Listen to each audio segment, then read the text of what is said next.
Hello everyone, hope you're fine and doing great. In my today's this video, I will tell you about how you can allow an unknown source app download or installation in your device Redmi K50 and gaming edition.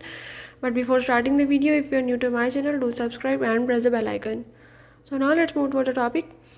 If you want to allow any unknown source app installation in your device Redmi K50, you can do this by the method as I'm showing in this video. So just follow the steps and watch complete video and you will learn how you can download or install any unknown source app in your device.